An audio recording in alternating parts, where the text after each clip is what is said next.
નમસ્કાર, પ્રણામ, જય શ્રી કૃષ્ણ, હર હર મહાદેવ. મિત્રો, ફરીથી સ્વાગત છે તમારું આપણી ચેનલમાં. મિત્રો, આજની કહાની દરેક વ્યક્તિએ ખૂબ જ સમજવા લાયક છે અને ખૂબ જ જ્ઞાનવર્ધક છે. માટે દરેક વ્યક્તિ આ કહાનીને જરૂરથી સાંભળે.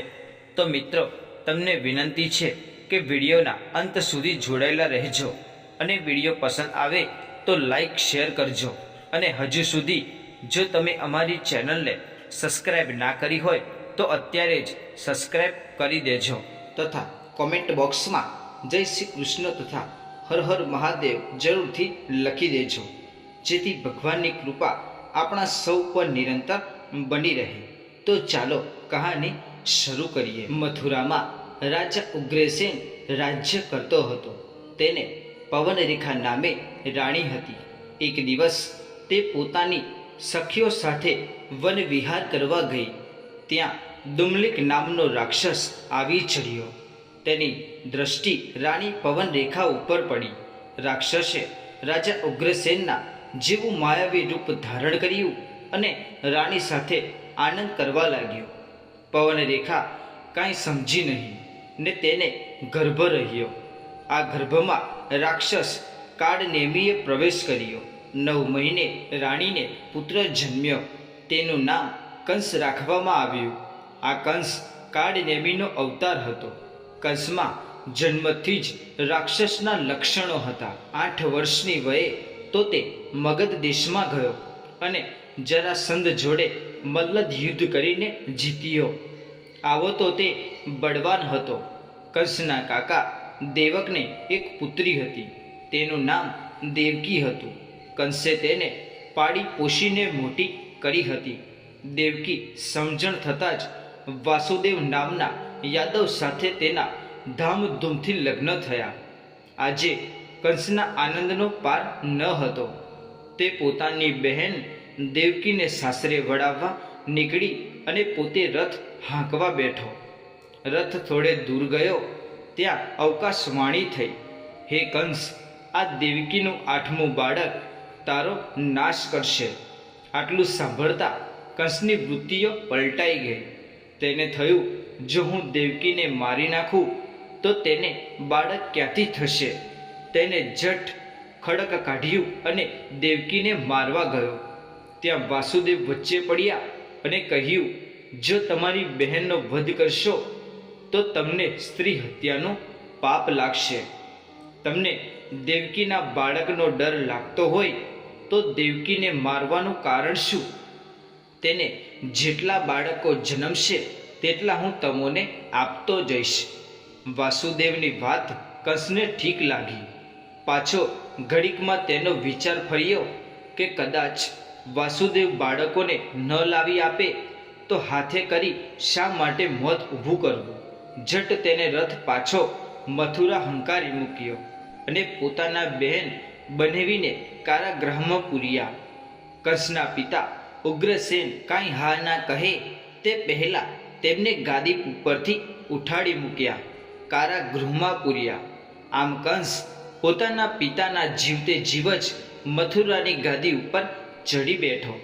પ્રજા તેના ત્રાસથી કંટાળી ગઈ. થોડા સમયમાં દેવકી સગર્ભા થઈ અને તેને એક પુત્ર જન્મ્યો. કંસને આ વાતની જાણ થતાં તેને દેવકી પાસે ઝૂંટાવી લીધો અને પથ્થર પર પછાડીને મારી નાખ્યો. આમ દેવકીના એક પછી એક 6 પુત્રનો કંસે નાશ કર્યો. આ સમયે ક્ષત્રિય કુળમાં ઉત્પન્ન થયેલા દેવત્યોથી પૃથ્વી પીડાતી હતી. દેવત્યોનો ત્રાસ સહન ન થવાથી પૃથ્વી બ્રહ્માને શરણે ગઈ. બધા જ દેવો ભેગા થયા અને પૃથ્વીને આશ્વાસન આપી તેનું દુઃખ નિવારણ જણાવ્યું. દેવોએ એક પછી એક પૃથ્વી ઉપર અવતાર લેવા માંડ્યો. દેવાગણો વ્રજભૂમિમાં ગોપીઓ બની દેવો ગોવાળિયાઓ બન્યા. દેવકી 7મી વાર સગર્ભા થઈ. તે સમયે શેષે પોતાના અંશ વડે દેવકીના ગર્ભમાં પ્રવેશ કર્યો, પરંતુ યોગ માયાએ દેવકીનો ગર્ભ વાસુદેવની બીજી સ્ત્રી રોહિણીના ઉદરમાં મૂક્યો. આમ દેવકીનો ગર્ભ નિર્ધ્વને પહોંચી ગયો. રોહિણીને 9 માસે પુત્ર જન્મ્યો. તેનું નામ રામ પાડ્યું. રામે બલપૂર્વક પ્રલંબાસુરને મારી નાખ્યો. તેથી જે બલરામ કહેવાયા. બલરામ શેષા અવતાર ગણાય છે. દેવકી 8મી વાર સગર્ભા થઈ. ગોકુળમાં નંદરાજે વાસુદેવના પરમ મિત્ર હતા. તેને જશોદા નામે પત્ની હતી. તે પણ આ જ સમયે સગર્ભા હતી. તેના ગર્ભમાં યોગ માયાએ પ્રવેશ કર્યો. દેવકીને વાસુદેવ કારાગૃહમાં હતા. તેવામાં શ્રાવણ મહિનાની 8મની મધરાતે દેવકીને પુત્ર જન્મ્યો. પુત્ર જન્મતાની સાથે જ કારાગૃહમાં દિવ્ય પ્રકાશ ફેલાયો. પ્રકાશમાં વાસુદેવ શંખ ચક્ર ગદા તથા બ્રહ્મ ધારણ કરેલા ભગવાન વિષ્ણુને જોયા. વાસુદેવે ભગવાનના ચરણોમાં ઢળી પડ્યા. ઘડીકમાં ભગવાન વિષ્ણુ દેવકીના બાળકમાં સમાઈ ગયા. વાસુદેવના હૃદયમાં હવે ધીરજ આવી. તેમણે જોયું તો કારાગૃહના લોખંડી બારણા ઉઘાડા રહી ગયા હતા. દીવાના પ્રકાશમાં ચોકીદાર પર દ્રષ્ટિ કરી તો બધા જ ઘસઘસાટ ઊંઘતા હતા. વાસુદેવ સાવધાન થયા અને ગમે તે ભોગે દેવકીના બાળકને બચાવવાનો તેમને નિશ્ચય કર્યો. તેઓએ બાળકૃષ્ણને છાબડીમાં મૂક્યા અને છાબડી માથે મૂકી સાવધાનીપૂર્વક ચાલી નીકળ્યા. તેઓ યમુના નદીના કાંઠે આવ્યા.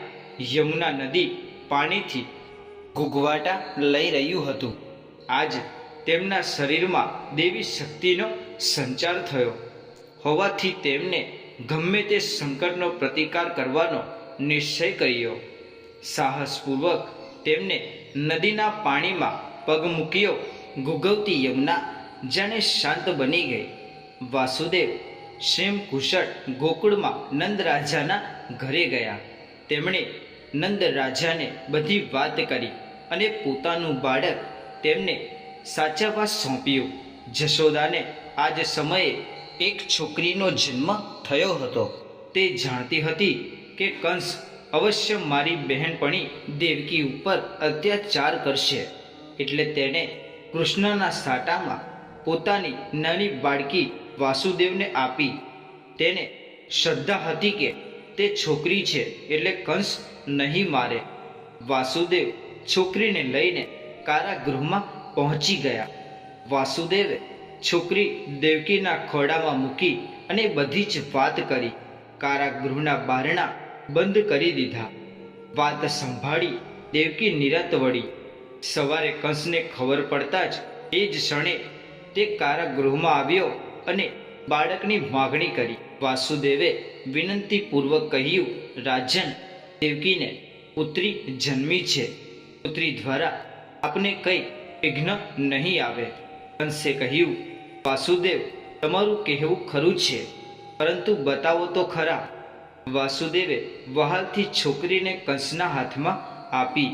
કંસ છોકરીને જોઈ ખડખડાટ હસી પડ્યો અને બોલ્યો, વાસુદેવ, હું મૂર્ખ નથી કે હાથ કરીને કૂવામાં પડું.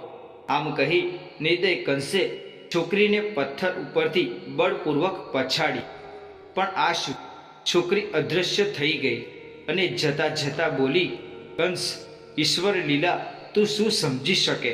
મૃત્યુ ટાળવા તે અનેક બાળ હત્યાઓ કરી, પણ મૂર્ખ, તારો શત્રુ બાળ સ્વરૂપે ગોકુળમાં ઉછરી રહ્યો છે. આ દેવવાણી સાંભળી ત્યાંથી જ કંસનો અચપો વધવા લાગ્યો.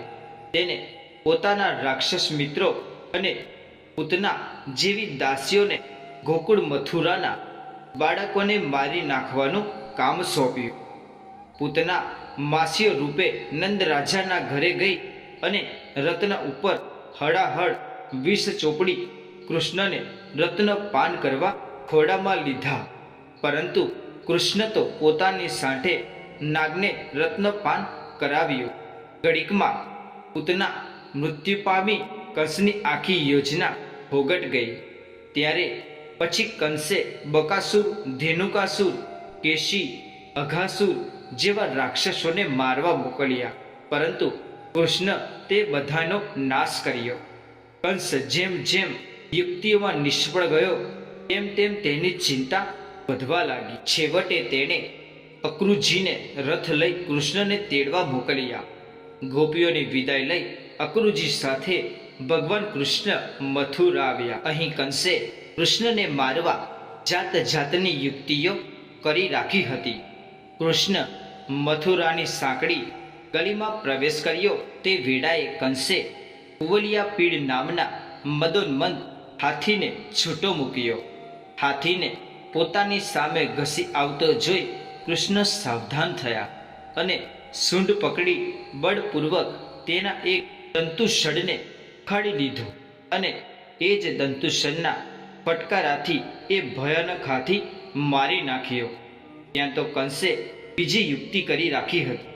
તેણે ચાણૂર અને મુષ્ટિક નામના મલ્લો સાથે મલ્લ યુદ્ધ લડવાનો કૃષ્ણનો આગ્રહ કર્યો. કૃષ્ણએ મલ્લ યુદ્ધનો પડકાર ઝીલી લીધો. આ યુદ્ધ માત્ર રમત પૂરતું ન હતું, કૃષ્ણને મારવાનું કાવતરું હતું. કૃષ્ણ મલ્લોની ક્રૂરતાથી સમજી ગયા. યુદ્ધનો પ્રારંભ થયો. વિશાળકાય મલ્લોની સામે કૃષ્ણ બાળક જેવા લાગતા હતા, છતાં તેમણે બંને મલ્લોને પછાડી યમપુરી પહોંચાડી દીધા. કૃષ્ણમાં આવું અપૂર્વક બળ જોઈ કંસ ધ્રુજી ગયો, છતાં જાણે વહાલ બતાવતો હોય તેમ કૃષ્ણને પ્રેમથી ભેટવા ગયો. કૃષ્ણ પાસે આવ્યા તો કંસે તેમને પોતાના બાહુ પાશામાં જકડી લીધા. કંસની ક્રૂરતા કૃષ્ણ જાણી ગયા. કંસ બળપૂર્વક દબાવે તે પહેલા તો કૃષ્ણ આંચકો મારીને છૂટી ગયા અને કંસના માથામાં જોરથી મુષ્ટિ પ્રહાર કર્યો. કંસ મૂર્છાઈ ખાઈ ધરતી પર ઢળી પડ્યો. કૃષ્ણ કંસની છાતી ઉપર ચઢી બેઠા અને મુષ્ટિ પ્રહારોથી તેનો પ્રાણ લીધો. કંસના મૃત્યુથી જાણે ત્રાસનો અંત આવ્યો હોય એમ નગરજનોના આનંદનો પાર ન રહ્યો. ભગવાન શ્રી કૃષ્ણના જય ધ્વનિથી રાજભવન ગાજી ઉઠ્યું. કંસને મારી કૃષ્ણ કારાગૃહમાં ગયા. પોતાના માતા પિતાને મુક્ત કર્યા. દેવકી અને વાસુદેવ શ્રી કૃષ્ણને વહાલથી ભેટી પડ્યા. તેમના આનંદનો પાર ન રહ્યો. કંસના વૃદ્ધ પિતા ઉગ્રસેનને બંધન મુક્ત કરી રાજ્ય લોભ રાખ્યા વિના કૃષ્ણએ તેમને ફરીથી સિંહાસન પર બેસાડ્યા. ત્યાર પછી તેઓ અનેક રાક્ષસોનો નાશ કરી દ્વારિકા ગયા અને ત્યાં યાદવો માટે રાજધાની સ્થાપી. મહાભારતના યુદ્ધ વેળાએ તેઓએ પાંડવોના પક્ષમાં રહી અર્જુનને ગીતારૂપી પરમ જ્ઞાનનો બોધ આપ્યો અને પોતાના બળ, બુદ્ધિ અને ચાતુરથી કૌરવોનો સંહાર કરાવ્યો. આ રીતે ભગવાન શ્રી કૃષ્ણએ સમગ્ર ભારતમાંથી આતતાઈઓનો નાશ કર્યો. તેઓ વિષ્ણુના 8મા અવતાર હતા અને જન્મ પણ 8મના દિવસે થયો હતો. આથી આ દિવસે જન્માષ્ટમી નામે ઓળખાય છે. જન્માષ્ટમીનું વ્રત સુખ, સમૃદ્ધિ, સંતતિ અને સંપત્તિ અપાવનારું છે. આ વ્રત સૌથી પહેલું રાજા યુધિષ્ઠિરે કર્યું હતું. તેના પ્રભાવે તેઓ ગયેલો વૈભવ પાછો મેળવી શક્યા હતા. તો મિત્રો, આજની આ કહાની તમને પસંદ આવી હોય તો વિડીયોને લાઈક કરજો, શેર કરજો અને અમારી ચેનલને હજુ સુધી જો તમે સબસ્ક્રાઈબ ન કરી હોય તો અત્યારે સબસ્ક્રાઈબ કરી દેજો તથા કોમેન્ટ બોક્સમાં સાચી શ્રદ્ધાથી જય શ્રી કૃષ્ણ અને હર હર મહાદેવ જરૂરથી લખજો.